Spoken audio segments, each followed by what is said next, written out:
Thank you very much for joining us. This is Women in Leadership. My name is Lillian Muli, and tonight we'll be hosting Kenyan-born Somali presidential hopeful Fadumo Daawo, who's the first woman to vie for the Somali presidency. She was determined to stand up to a system that has sidelined women for a long time, and she dared to be different in a society where prevalent belief is that no woman should aspire for such a position. She's with us in studio this evening. Good evening. Good evening. Thank you very much for joining us. Let me begin with what your motivation was to run for president of Somalia. I wanted to make a change, a difference. I believed, and I still believe, that it is a moral obligation, it's a civic duty to do something about the suffering inside Somalia. And that is why I decided to run. I was waiting for almost 26 years to get a capable leadership that would bring us back to the country. And in 2012, I realized perhaps I was that leader. And I decided I was going to go to Harvard, do my PhD, start my PhD, and then run for the highest office in the country. At that time, what did you think would be the outcome as you were thinking of running for this position? And meanwhile, you were not even living in Somalia at the time. What did you think the outcome would be? I thought the outcome would be good because I ran with the assumption that we were going to have one person, one vote, democratic elections in 2016.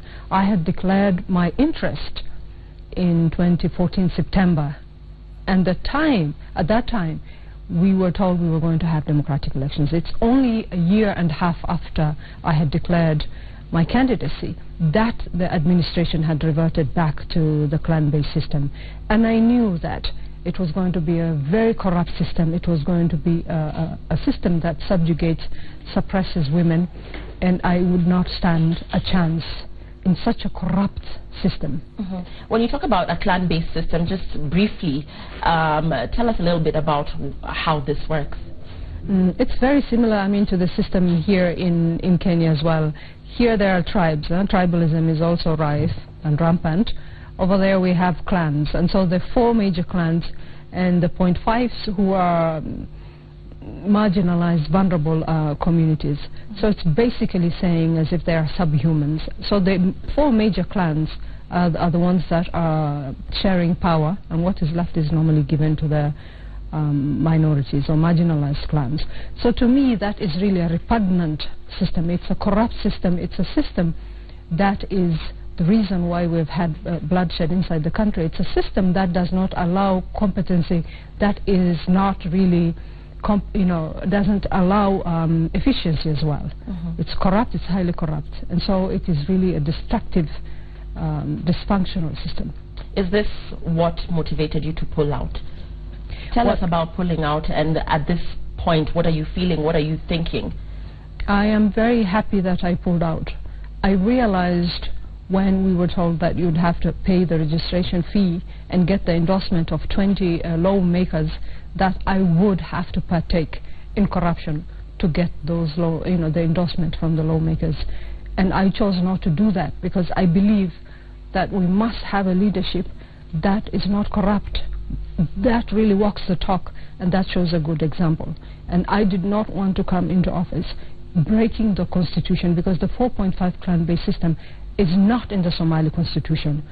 So that was a moral dilemma which went against my principles and values, and it was the deciding factor that I was not going to be corrupt to try and go into a system that would end up swallowing me and spitting me out as a very corrupt person. You've hardly grown up in Somalia, and you're talking about a very corrupt system and an almost dysfunctional way of doing things. So after all these years, why go back there? I love Somalia and I love Somalis. You must be cognizant of the fact that there are more than 1 million Somalis in the diaspora. There is more than also, I think, 1.3 million Somalis who are internally displaced. People who have not really seen or known Somalia, but who ever since they were born knew where they came from and where they belong, and are really patriotic and love their country and their people.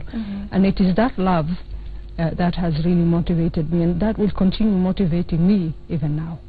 And so even though I hadn't grown up in Somalia, I had spent parts of my childhood in Somalia. The place is not, strange to me. I've been there. And even towards the latter part of my life, I've been in Somalia. I've worked in different parts of the country. So I'm not a stranger, neither is the country and my people. Neither are they strangers to me. Al-Shabaab has made it clear that women are to be seen and not heard. So not just the Al-Shabaab, but generally the men in the society, in the community, what was their reaction to you being Kenyan-born Somali, first of all, from the diaspora, and secondly, being a woman? Well, I think misogyny is a global problem. That was what actually brought down Hillary Clinton, and that continues to bring down a lot of competent, qualified women all over the world. So it's a problem that is everywhere. And for me, I could care less what Al-Shabaab thinks of me. I mean, I'm not going to live my life according to their rules or expectations. I know who I am and what I'm supposed to do in life. And so it never really deterred me and didn't stop me in any way whatsoever. And being a dual citizen, I mean, I'm a Finnish citizen. I never took Kenyan citizenship. I think that's not a problem inside the country. Almost over 70% of the former administration was comprised of people from the diaspora. Our current president is a dual national of the United States.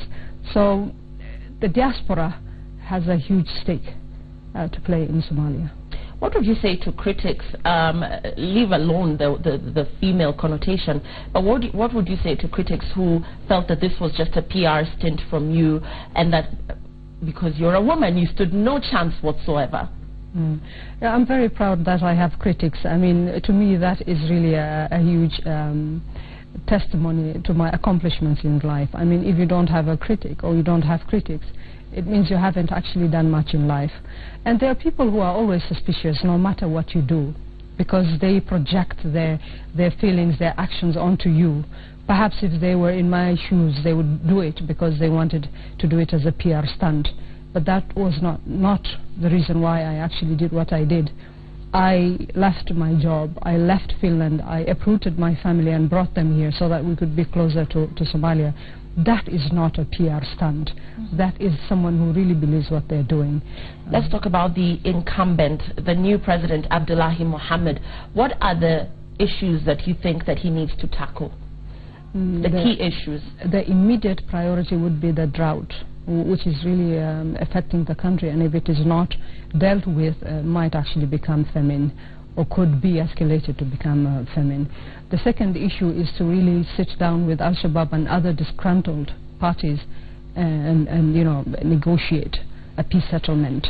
This is imperative if we want to stabilize the country and we want to make sure that we have peace and stability.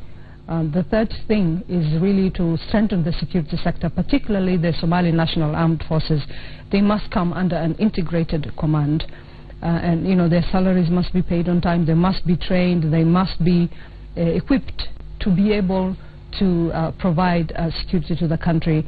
And the fourth would be naturally also then to ask for a drawback or drawdown strategy from AMISOM, so that by 2018 we know when they're leaving and they can gradually hand over majority of the responsibility to our armed forces. Let's talk about the plight of refugees across the world.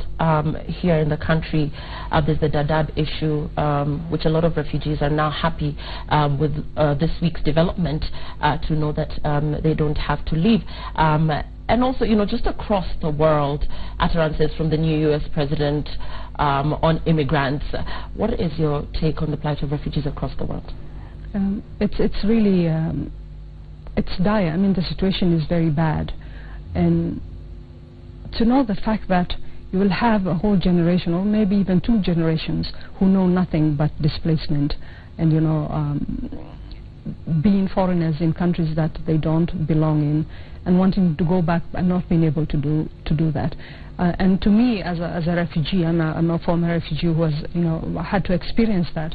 It is really that sense of loss of the loss of your dignity, of wanting to go back, of really, hoping that something would happen and someone would bring you back, is something that is in the hearts of all these refugees. I want them to be humanized. These are not numbers. These are people. I used to be one of those people. And so really it is very heartless when I look at what's happening in the United States and in some of the European countries where populism is taking over. We don't know why these people are coming to our countries. If only some of those people understood it is their failed foreign policies that are actually causing this huge displacement, then maybe they would understand that they're part of the problem. And they cannot create the problems and then demand that people should not run from them. Perhaps they shouldn't even go to those countries and instigate wars and cause people to flee. So there's a reason why these people are coming to these countries, and those citizens must ask those questions as to why, and they must take responsibility for what they're causing in those countries. Share your personal experiences as a young girl growing up as a refugee, and the burden specifically for girls and women who grew up in refugee camps or in foreign countries.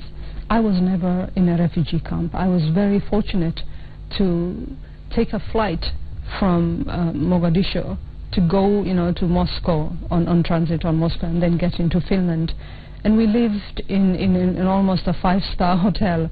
And I was provided with education, with health care, with things that a lot of the people who are fleeing their countries lack. And so I was fortunate enough to be able to get an education which I didn't have the opportunity to do when I was here and also in Somalia. And so my existence as a refugee was really not as perhaps bad as that of people who live in refugee camps, who don't have access to clean water, sanitation, who don't have access to education, to health care, who feel that they can be deported any minute, who are repatriated. I wasn't struggling with that. But you had a brief stint in Kenya. You're a Kenyan-born Somali.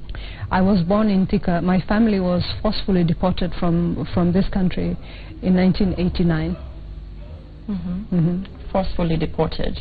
Forcefully deported because my parents or my mother at the time was not having proper or legal documents or documentation in this country.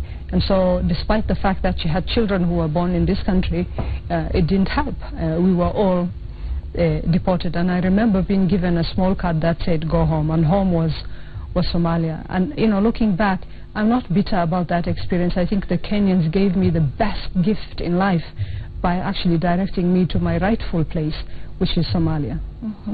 So where is home? Where would you describe as home?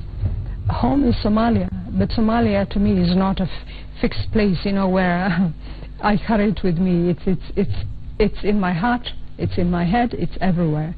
And so wherever I am, I do feel at home because Somalia is part of me. But my heart beats in Somalia, inside the country, although my body might physically be in different places. But I know that is where I am, and that is why I belong, and that's where my children belong. That's where their children are going to belong, regardless of where they are born.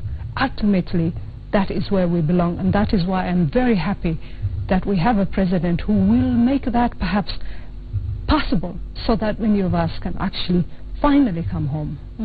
And as we wind up, family, share with us a little bit. A lot of people on social media are saying you look very young. So how old are you? And you've talked about your children. Share with us a little bit about your family and your age. I am not young. I'm 44. I'm going on to 45, and I'm very, very happy. Wow. With that age. I have 4 children. My oldest is 20 years old. No way. And my second born is 18, my third born is going to be 13 very soon, and my youngest is going to be 10 very soon. And your husband, was he receptive of the idea of you going into this male-dominated race? Tell us a little bit about your husband, or your mzee as we call them here. Yes, and the assumption is that there's a mzee. Yeah. Always. Unfortunately for me, when I declared my interest to do this, I lost a lot of important relationships as a result of what I wanted to do. And so I had to choose Somalia and Somalis over those relationships, and I'm very happy I did that. Okay. Fair enough. We're closing. You are the first woman to attempt to be president of Somalia, and a lot of women celebrate you across the world. This could not have been easy. What are you proudest of as well? You are the first of many as a Somali woman. Share with us. I am very proud of the fact that when I declared my candidacy in 2014, I was, I became the laughing stock. As I said, as a result, I lost a lot of very dear relationships because people felt that it was shameful. I shouldn't do that. I should know my place, and I should just, stay in that little box. But I felt no, my life is much bigger than that little box that people want to keep me in. And so what I am happy and very proud about is that today, in 2017, my country is considering having a female prime minister, and that would only have been possible because of what we started to do and where we came from in 2014 to where we are today. And I'm very, very happy that we are seeing similar movements in different parts of the continent, that there are many strong African women who are coming forward, and I'm just really happy to see that. Will you try again? Of course, if we have democratic elections, one person, one vote, of course I will run then in a system like that. We celebrate you. Fadumo Daawo is a Somali anti-corruption activist. She was the first female candidate in the 2017 presidential election before withdrawing. And of course, we celebrate here on Women in Leadership. We celebrate her. She only learned to read at 14, and she is a Harvard graduate. Thank you very much for being with us on Women in Leadership. We'll be back with the day's sports. Stay tuned.